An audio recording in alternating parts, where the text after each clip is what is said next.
मित्रांनो, तुमचं पुन्हा एकदा GB स्टोरी टेलर या यूट्यूब चॅनलवर स्वागत आहे.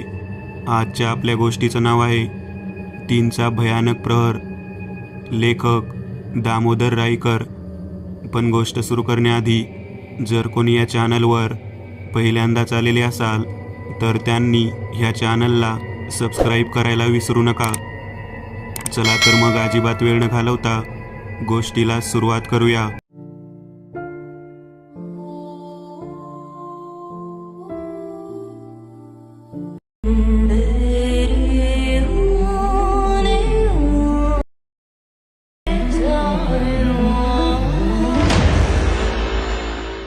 माझं नाव दामोदर रायकर असून मी गोव्यात साखळीला राहतो. त्यामुळे साधारण सगळ्यांनाच माहिती आहे की भूताकेतांविषयी आणि राखणदारविषयीच्या गोष्टी ह्या कोकणातच जास्त सांगितल्या जातात, किंवा असं म्हणूया की त्या घडतात पण. तर सांगायचा मुद्दा असा की माझ्या कामाची बदली गोव्यातच साली गावात झाली होती. त्या गावात हाडळ आहे आणि त्या गावचा राखणदार रोज रात्री आपली गस्त त्या गावात घालतो, हेही मी ऐकून होतो. राखणदाराचं देऊळ गावाच्या सीमेवर होतं आणि मला ते देऊळ आवडत असल्याने मी मोकळा वेळ मिळताच त्या देवळात जाऊन बसायचो. का माहीत नाही, पण त्या राखणदार श्री बोडगेश्वरावर माझी श्रद्धा बसली होती. एक अनुभव सांगतो. त्या दिवशी घरात कोणीच नव्हतं. बायको आणि मुले त्यांना सुट्टी असल्यामुळे बायकोच्या माहेरी गेले होते. मीही आज उशिरापर्यंत काम उरकून खूप थकलो होतो, त्यामुळे घरात जेवायचं मन नव्हतं. बायको स्वयंपाक करून गेली होती, पण विचार केला जेवण फ्रीजमधून काढा, मग ते गरम करा आणि जेवण झालं की भांडी घासून उरलेले जेवण परत फ्रीजमध्ये ठेवा. याचाच कंटाळा आला होता. बायको असली की एक बरं असते की ताट पुढ्यात आल्यावर फक्त जेवायचं आणि झोपायचं. पण भूक लागली होती.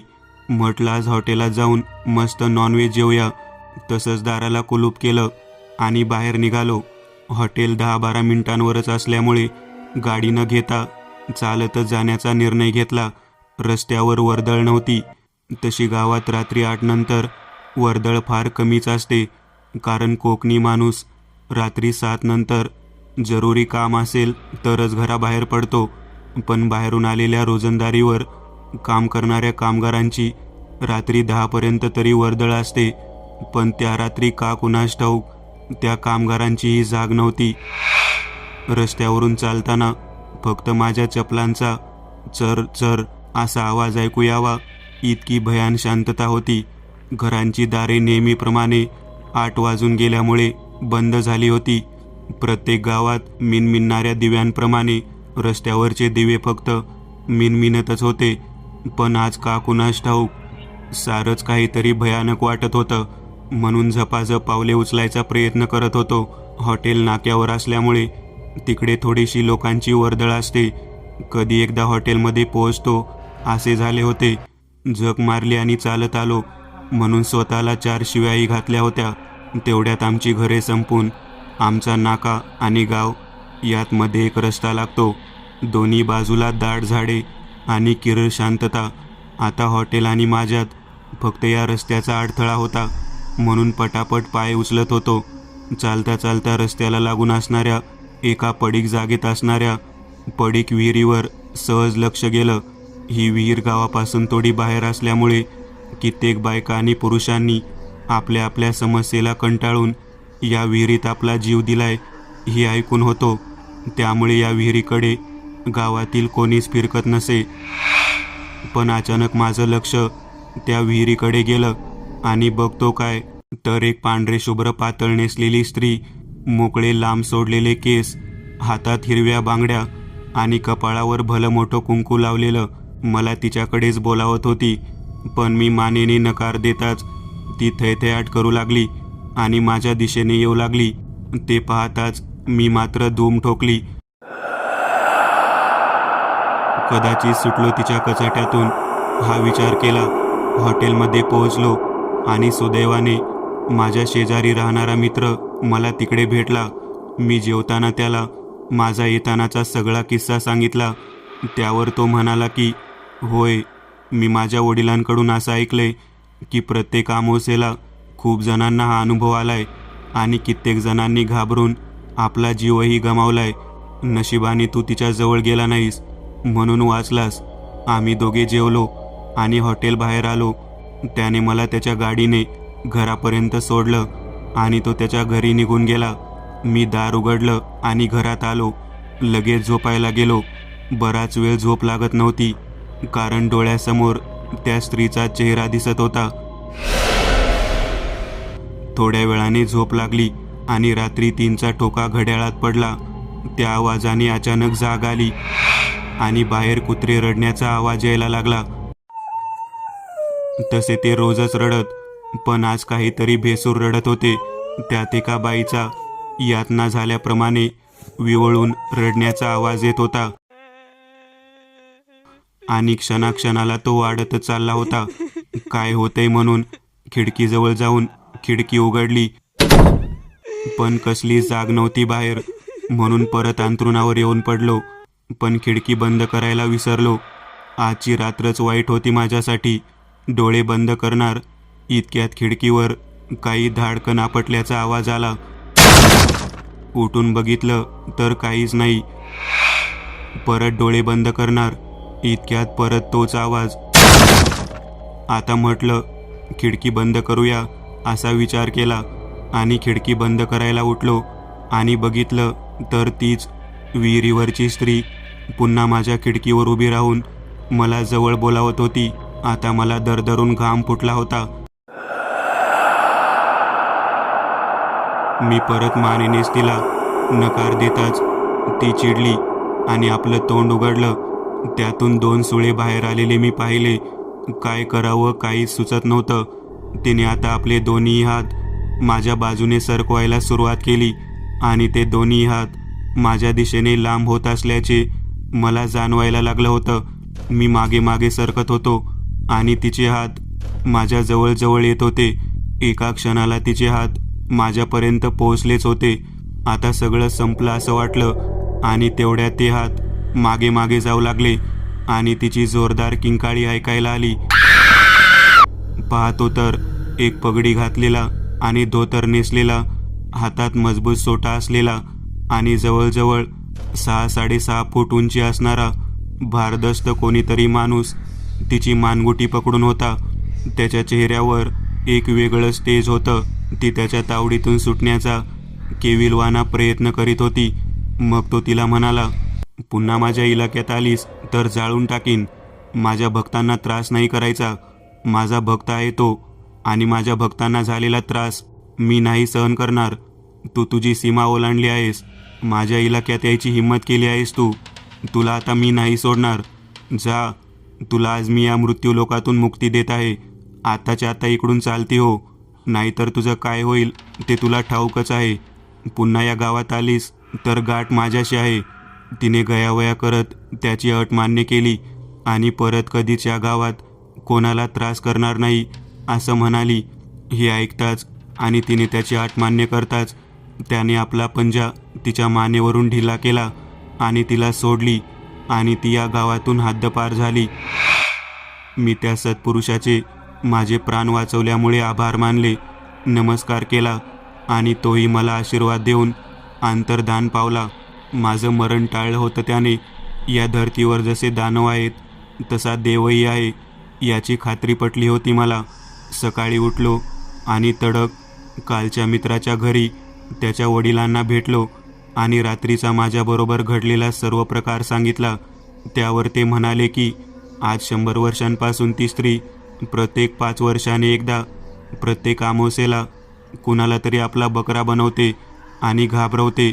आम्ही त्याबद्दल असं ऐकलंय की बऱ्याच म्हणजे 100 वर्ष अगोदर एका जमीनदाराने तिची आबरू लुटून तिचा खून करून त्या विहिरीत तिला फेकली होती. याचाच ती बदला घेते आणि फक्त घाबरवते. पण घाबरून कित्येक जणांचा मृत्यू झालेला असला तरी तिने आजपर्यंत स्वतः कोणाचाच खून केलेला नाही. हा खेळ गेल्या 100 वर्षांपासून सुरूच होता आणि त्यातल्या त्यात आजपर्यंत कधीच तिने आपली सीमा ओलांडून कोणावर हल्ला केला नव्हता. ती आज प्रथमच इतक्या वर्षात गावची सीमा ओलांडून तुझ्या घरापर्यंत पोहोचली होती. कदाचित तिचा हेतू तुला मारायचाच असावा. तिची 100 वर्ष या अमावस्येला कदाचित पूर्ण झाली असावीत आणि प्रत्येक 100 वर्षाने भूतांची असलेली ताकद वाढते आणि याचाच परिणाम म्हणून तिला झालेल्या आत्मविश्वासाने तिने तिची सीमा ओलांडली आणि आयताच तू तिला विहिरीवर तावडीत सापडलास आणि ती तुझ्या मागावर तुझ्या घरापर्यंत आली असेल. पण तुझ्या सुदैवाने आमच्या श्री देव बोडगेश्वरामुळेच तू या संकटातून बचावला आहेस. त्यामुळे त्याला कधीच विसरू नकोस. त्या दिवसापासून मी बोडगेश्वराचा फक्त भक्तच होतो, पण आता त्याचा दास झालो होतो. मी त्याचं अस्तित्व माझ्या डोळ्याने पाहिलं होतं. मी मनापासून देवाचे आभार मानले आणि त्या स्त्रीला मिळालेल्या मुक्तीबद्दलही आनंद व्यक्त केला. यापुढे कधीच त्या अवदसेचा त्रास त्या गावाला होणार नव्हता. मी माझ्या अख्ख्या आयुष्यात त्या 3च्या भयानक प्रहराला, त्या अवदसेला आणि माझी राखण केलेल्या त्या देवदूत राखणदाराला कधीच विसरणार नाही. पण हेही तितकंच खरं आहे की त्या प्रसंगानंतर माझी घरात एकटं राहण्याची हिंमत कधीच झाली नाही किंवा खिडकी उघडी ठेवण्याची हिंमत झाली नाही. तसंच मला आतापर्यंत पडलेल्या माझ्या याही प्रश्नाचं उत्तर मिळालं होतं की गावातले लोक आपापली दारे रात्री 7 नंतर का बंद ठेवतात. तो माझा रात्रीचा 3चा प्रहर मी माझ्या आयुष्यात कधीच विसरणार नाही. कदाचित तुमच्यावर असा प्रसंग आला तर तुम्ही विसराल का? हा 3चा भयानक प्रहर.